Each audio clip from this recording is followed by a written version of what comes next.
નીલુ રબારી અને વિષ્ણુ રબારી નામના બે વ્યક્તિઓ છે. આ બંને વ્યક્તિઓએ એક 19 વર્ષની એક દીકરીને બ્લેકમેલ કરી. એટલું બધું દુઃખ લાગે છે કેમ કે હું પોતે પણ એક દીકરીનો બાપ છું. મને ચિંતા થાય છે. અસામાજિક તત્વો, હલકી માનસિકતાના તત્વો શરૂઆતથી જ જિંદગી બરબાદ કરવાની કોશિશમાં લાગી જાય એ કેટલો દુઃખનો વિષય. લફંગાઓ, લુખ્ખાઓ, હલકી માનસિકતા ધરાવતા તત્વો બારે માસ ફરતા હોય છે. પોલીસને બધી જ ખબર હોય છે, લોકલ ડી સ્ટાફને, એલસીબીને, એસઓજીને, ક્રાઇમ બ્રાન્ચને બધી જ ખબર હોય. જિંદગી ચાલુ થાય એ પહેલાં જ જિંદગી બરબાદ કરી નાખવાનું કામ અનેક લુખ્ખાઓ કરી. પણ ગુજરાતની જનતાનો આત્મા ક્યારે છે? યા તો આત્મહત્યા કરી લીધી છે, યા તો આત્મહત્યાની કોશિશ કરી લીધી. માત્ર એક નહીં, લુખ્ખા લફંગાઓના ત્રાસ. અને પોલીસ પછી એવું કહે છે કે અમને માહિતી આપજો, અમને માહિતી મળશે તો અમે એક્શન. કોઈ હજારો લોકો એકઠા થઈને આંદોલન કરવાનો હોય ત્યારે તો તમને મહિના અગાઉ માહિતી મળી જાય. તો એક બળાત્કારી માનસિકતા ધરાવતા વિકૃત વ્યક્તિની માહિતી પોલીસને એડવાન્સમાં કેમ નથી મળતી? જનતા સરકારની વિરુદ્ધમાં કોઈ આંદોલન કરવાની હોય તો પોલીસને ખબર પડી જાય. સુરતમાં બનેલી એક ઘટના કે જેને લઈને ગુજરાતમાં અત્યારે ખૂબ ચર્ચાઓ થઈ રહી છે. એક શિક્ષિકા કે જેમણે આત્મહત્યા કરી. આત્મહત્યાનું કારણ હતું કે એમને એક યુવક એટલી હદે હેરાન કરતો હતો કે તે યુવતીએ છેલ્લે અને અંતે એવું પગલું ભરવું પડ્યું. આજે તેનો પરિવાર ચોધારે આંસુ રડી રહ્યો છે અને માંગ કરી રહ્યો છે ન્યાયની કે જે લોકોએ એમને હેરાન પરેશાન અને આટલી હદ સુધી હેરાન કરી છે, માનસિક ત્રાસ આપ્યો છે, તેવા લોકો સામે કડકમાં કડક કાર્યવાહી થાય. તો બીજી તરફ વિસાવદરના ધારાસભ્ય ગોપાલ ઇટાલિયા એમનો પણ એક વિડીયો સામે આવ્યો છે અને તેમાં એણે ખૂબ મોટી વાત કરી છે. પોલીસ પ્રશાસન અને સરકાર સામે ખૂબ મોટા આરોપો લગાવ્યા છે. નમસ્કાર, આપ જોઈ રહ્યા છો ન્યૂઝરૂમ અને આપની સાથે હું છું ભાવિક. પહેલાં તો તમે અમારી ચેનલને સબસ્ક્રાઇબ નથી કરી તો અમારી ચેનલને સબસ્ક્રાઇબ કરો, બેલ આઇકનને દબાવો જેથી કરીને પડે પડના સચોટ સમાચાર તમને તમારા મોબાઈલ પર તરત જ મળી રહે.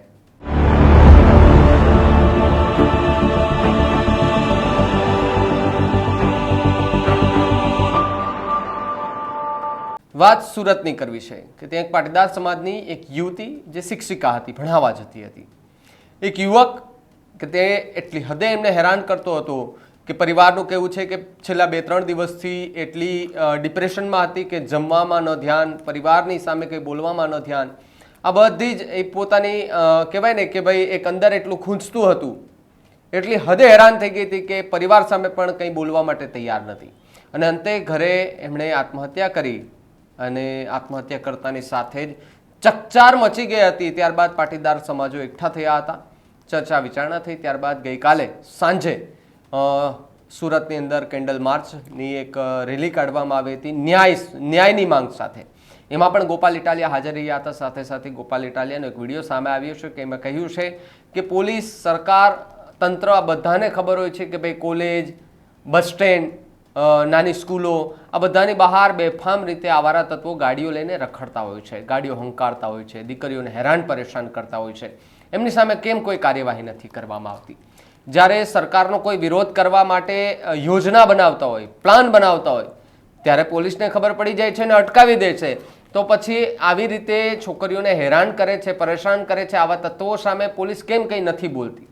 સવાલો અનેક થઈ રહ્યા છે. ગોપાલ ઇટાલિયાએ શું કહ્યું આવો સાંભળીએ. ખૂબ જ દુઃખ સાથે જણાવવું છે કે કેટલી બધી એક ઘટના, દુઃખની ઘટના બની છે. માત્ર એક ઘટના નહીં, અનેક એવી વસ્તુઓ બને છે. એ જોઈને મારા જેવા એક નાનકડા માણસનું દિલ દ્રવી ઉઠે છે. મને અંદરથી પીડા થાય છે, આઘાત લાગે છે અને એક વિવશતા, એક લાચારી અનુભવાય છે. આપણને એમ થાય છે કે આપણાથી કંઈ થઈ શકતું નથી. અને જ્યારે આપણા મનમાં એવું થાય કે મારાથી કંઈ નથી થતું, એ જે પીડા છે એ દુનિયાની સૌથી મોટી પીડા છે. પીડા શું છે દોસ્તો?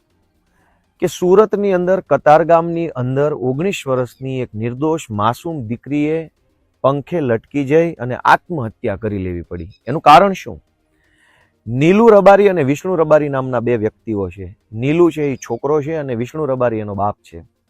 આ બંને વ્યક્તિઓએ એક 19 વર્ષની એક દીકરીને બ્લેકમેલ કરી, એની પાસેથી પૈસા પડાવ્યા, એને ગાળો દીધી, એના પપ્પાને મારી નાખવાની ધમકી મારી, દીકરીને પ્રેમ જાળમાં ફસાવી અને કોઈ પણ રીતે બ્લેકમેલ કરી. અને એટલી હદે બ્લેકમેલ કરી કે એક નિર્દોષ માસૂમ નાનકડી એવી દીકરી જે છે એ જિંદગીની સામે ટકી ન શકી, હારી ગઈ અને આજે આપણી આ વચ્ચે દુનિયામાં નથી. મિત્રો, આજે મારા શપથ થયા એ ઘટના મારા જીવનની કેવડી મોટી ઘટના છે. મારા જેવો એક સામાન્ય ગામડાનો નાનો એવો માણસ ધારાસભ્ય બની જાય આટલી વિશાળ સત્તાની સામે, એ કેવડી મોટી વાત કહેવાય. પણ એની ખુશી અનુભવવાના બદલે મને એટલું બધું દુઃખ લાગે છે, કેમ કે હું પોતે પણ એક દીકરીનો બાપ છું. મને ચિંતા થાય છે. સ્વાભાવિક છે કે દીકરીની ઉંમર 16, 17, 18, 19, 20 વર્ષની કુમળી ઉંમર હોય, એની સમજણ કાચી હોય, શરીરમાં મનમાં નવા નવા બદલાવો આવતા હોય, એટલે એ પોતાની અંદર એક પરિપક્વતા ન હોય, એ અત્યંત સ્વાભાવિક બાબત છે. એમાં કશું જ ખોટું નથી, એ કુદરતી બાબત છે. પરંતુ આવી કાચી ઉંમરનો, આવી કાચી સમજણનો ગેરલાભ લઈને અસામાજિક તત્વો, હલકી માનસિકતાના તત્વો શરૂઆતથી જ જિંદગી બરબાદ કરવાની કોશિશમાં લાગી જાય, એ કેટલો દુઃખનો વિષય છે. મારી પાસે ભૂતકાળમાં પણ અનેક એવા વિષયો આવ્યા છે જેમાં કાચી ઉંમરની કુમળી વયની દીકરીઓને પ્રેમજાળમાં કે મિત્રતામાં કે બીજી ત્રીજી ઘટનાઓમાં ફસાવવામાં આવી હોય. પછી એનું બ્લેકમેલિંગ ચાલુ થાય, પછી એમાં બ્લેકમેલિંગ કરનાર અસામાજિક તત્વોના ભાઈબંધો ઇન્વોલ્વ થાય, એના કુટુંબના માણસો, એના બધું, પછી એક આખી જિંદગી બરબાદ થઈ જાય છે.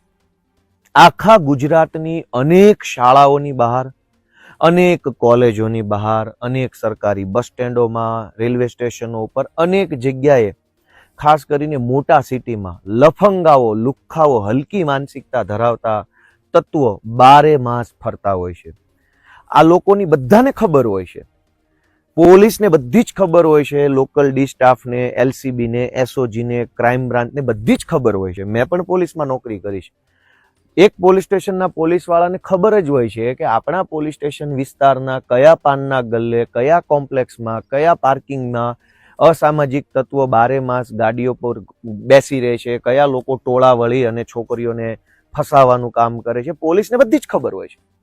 સ્થાનિક રાજકારણીઓને બધી ખબર હોય છે. વોર્ડના હોદ્દેદારો હોય, કોઈ બીજા ત્રીજા મહત્વના હોદ્દેદારો, એને બધી ખબર હોય છે કે કઈ જગ્યાએ લુખ્ખાઓનું ટોળું બારે માસ બેસી રહે છે. ઘણી વખત દીકરીઓ ટ્યુશન ક્લાસમાં જતી હોય ત્યાં પાર્કિંગમાં બેસી રહે, ઘણી વખત કોઈ કોમ્પ્લેક્સ હોય એ કોમ્પ્લેક્સના પાર્કિંગમાં બેસી રહે, ઘણી વખત બેઝમેન્ટમાં બેસી રહે, ઘણી વખત કોઈ પાનના ગલ્લામાં બેસી રહે. લુખ્ખા તત્વો, હલકી માનસિકતા ધરાવતા તત્વો, અનેક નિર્દોષ દીકરીઓનું જીવન ચાલુ થાય, કેમ કે 18 વર્ષ તો કુમળી વય છે, 20, 21, 22 વર્ષ જે છે એ પરિપક્વતા ભર્યા વર્ષો છે. જિંદગી ચાલુ થાય એ પહેલા જિંદગી બરબાદ કરી નાખવાનું કામ અનેક લુખ્ખાઓ કરી રહ્યા છે. મીણબત્તી યાત્રા કાઢવાથી આપણે ક્યારે પહોંચી શકીશું? દરેક ઘટના બને પછી આપણે યાત્રા કાઢીએ છીએ. એ આપણી મજબૂરી છે, આપણી લાચારી છે. પણ ગુજરાતની જનતાનો આત્મા ક્યારે જાગશે? નીલુ રબારી અને વિષ્ણુ રબારી નામના બે તત્વોએ એક નિર્દોષ 19 વર્ષની માસૂમ દીકરીનો જીવ લીધો, અને જીવ લીધા પછી પોલીસ પાસે એફઆઈઆર લખાવવા માટે આખી જ્ઞાતિએ ભેગું થવું પડે, જ્ઞાતિના આગેવાનોએ આવવું પડે, પ્રેશર બનાવવું પડે, ત્યારે તો પોલીસ એફઆઈઆર લખે છે આત્મહત્યાના દુષ્પ્રેરણ. કઈ હદે સરકારી તંત્રનો, સરકારમાં બેઠેલા માણસનો અને સમાજના લોકોનો આત્મા કઈ હદે મરી ચૂક્યો છે, કલ્પના તો કરો. મેં આજે શપથ લીધા. મારી ઈચ્છા એવી હતી કે હું જનતાને આત્મા જગાડવાની અપીલ કરીશ કે ભાઈઓ, તમારો આત્મા જગાડો. કેટલી ઘટનાઓ બની રહી છે. ભેસાણની સરકારી કોલેજના પ્રોફેસરે ભેસાણની સરકારી કોલેજમાં ભણતી દીકરીઓને વિકૃત મેસેજ મોકલ્યા. મહેસાણામાં હમણાં એક ઘટના આવી હતી, મેડિકલ કોલેજની દીકરીઓને, સરકારી મેડિકલ કોલેજના પ્રિન્સિપાલે દીકરીઓને એવું કીધું કે હું કહું એમ કરશો તો પરીક્ષામાં પાસ થશો, નહીં તો તમને નપાસ કરીશ. આ સિવાય સુરતની જ એક મોડલે હમણાં લુખ્ખા લફંગાના ત્રાસથી આત્મહત્યા કરી લીધી.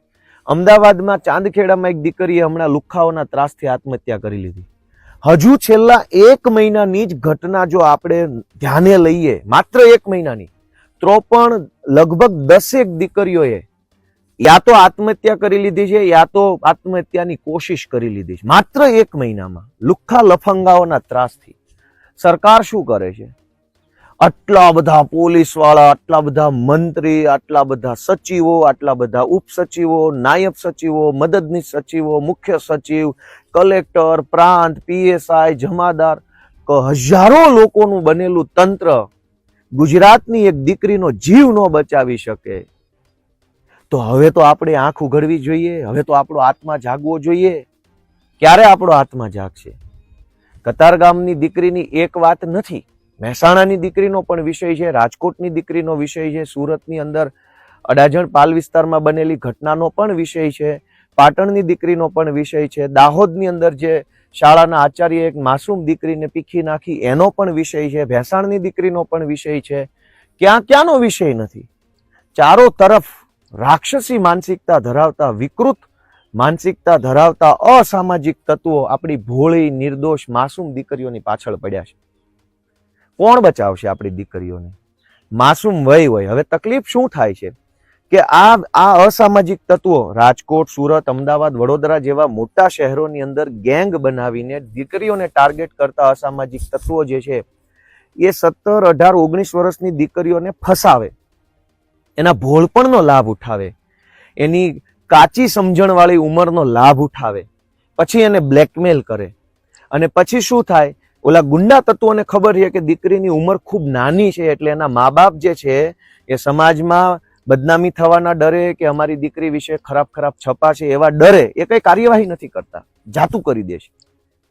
ટાર્ગેટ બેઝ આવું કામ હાલે છે, ટાર્ગેટ બેઝ.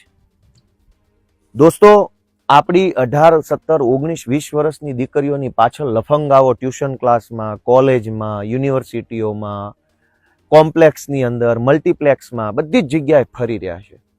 અને આ બધા જ લફંગાઓને સ્થાનિક પોલીસ અને સ્થાનિક નેતાઓનું સંરક્ષણ છે. એટલે આપણે એવું કહીએ કે આ લોકોને કેમ કોઈની બીક નથી? બીક ક્યાંથી હોય? જેની બીક લાગવી જોઈએ એનું જ પ્રોટેક્શન હોય તો શું થશે? એટલું બધું અંદરથી દુઃખ લાગે છે, મારી પાસે શબ્દો નથી. આમ તો હું આક્રોશનો માણસ છું, મારા શબ્દોમાં આક્રોશ હોય છે, પણ આજે મારે નથી વ્યક્ત કરવો કેમ કે મને દુઃખ લાગે છે. આવું ન થવું જોઈએ. તમે નાની કુમળી ભોળી વયની દીકરીઓને ફસાવીને અનેક દીકરીઓની જિંદગી બરબાદ થઈ રહી છે. અને પોલીસ પછી એવું કહે છે કે અમને માહિતી આપજો, અમને માહિતી મળશે તો અમે એક્શન લઈશું. કોઈ હજારો લોકો એકઠા થઈને આંદોલન કરવાના હોય ત્યારે તો તમને મહિના અગાઉ માહિતી મળી જાય છે. તો એક બળાત્કારી માનસિકતા ધરાવતા વિકૃત વ્યક્તિની માહિતી પોલીસને એડવાન્સમાં કેમ નથી મળતી? જનતા ધરણા કરવાની હોય તો પોલીસને ખબર પડી જાય છે, જનતા રેલી કાઢવાની હોય તો પોલીસને ખબર પડી જાય છે, જનતા સરકારની વિરુદ્ધમાં કોઈ આંદોલન કરવાની હોય તો પોલીસને ખબર પડી જાય છે. પણ કયા પાનના ગલ્લે, કયા બસ સ્ટેન્ડમાં, કયા ક્લાસીસની બહાર, કઈ સ્કૂલ, કઈ યુનિવર્સિટીની બહાર લુખ્ખા તત્વો 24 કલાક ટોળું વળીને બેસે છે અને ટાર્ગેટ બેઝડ રીતે 18, 19, 17 વર્ષની દીકરીઓને ફસાવે છે, એ કેમ કોઈ પોલીસને નથી ખબર પડતી? એટલે દોસ્તો, હું તમને સૌને વિનંતી કરું છું કે આપણે બધાએ જાગૃત બનવું પડશે. આપણે બધાએ આવા લુખ્ખા તત્વોની વિરુદ્ધ અવાજ ઉઠાવવો પડશે. આપણે બધાએ આપણો આત્મા જગાડવો પડશે. કેટલી દીકરીઓના બલિદાન દેશું? ક્યાંક બ્રિજ તૂટે ને આપણા પરિવારનો ભોગ લેવાઈ જાય, ક્યાંક અગ્નિકાંડ થાય આપણા પરિવારનો ભોગ લેવાઈ જાય, ક્યાંક હરણીકાંડમાં બોટ ઊંધી પડે આપણા પરિવારનો ભોગ લેવાઈ જાય, ક્યાંક વ્યાજ માફિયાના કારણે લોકો ગળા ટૂંપો ખાઈ લે આપણા જ પરિવારના સભ્યનો ભોગ લેવાઈ જાય, ક્યાંક જમીન માફિયાના કારણે આપણા પરિવારના સભ્યનો ભોગ લેવાઈ જાય, ક્યાંક આવા લુખ્ખા તત્વો આપણી દીકરીઓને બ્લેકમેલ કરે, એની કુમળી વયનો ફાયદો ઉઠાવે અને એને મરવા મજબૂર કરે, આપણા પરિવારનો ભોગ લેવાઈ જાય. અને આટલી ઘટના બન્યા પછી પણ આપણો આત્મા કેમ નથી જાગતો? આપણા આત્મા કેમ નથી જાગતો? શું તકલીફ છે? આપણે કેમ આ બધું જોઈ લઈએ છીએ? કેમ આપણે આ બધું સહન કરી લઈએ છીએ? આપણને કેમ તકલીફ નથી થતી? અંદરથી આપણને દુઃખ કેમ નથી લાગતું કે આ બધું ખોટું થઈ રહ્યું છે? મિત્રો, ગુજરાતની જનતાનો આત્મા જાગે એવો ગોપાલ ઇટાલિયા બે હાથ જોડીને સૌને વિનંતી કરે છે કે તમારો આત્મા જગાડો. હજુ કેટલા બલિદાન દેવા પડશે આપણી દીકરીઓએ અને દીકરાઓએ? ક્યારે આંખ ખુલશે આપણી? કેટલા લોકો મરે પછી આપણો આત્મા જાગશે? દોસ્તો, વિચારો, પોતાના મનને ઢંઢોળો કે આ ખોટું થઈ રહ્યું છે, આ ન થવું જોઈએ.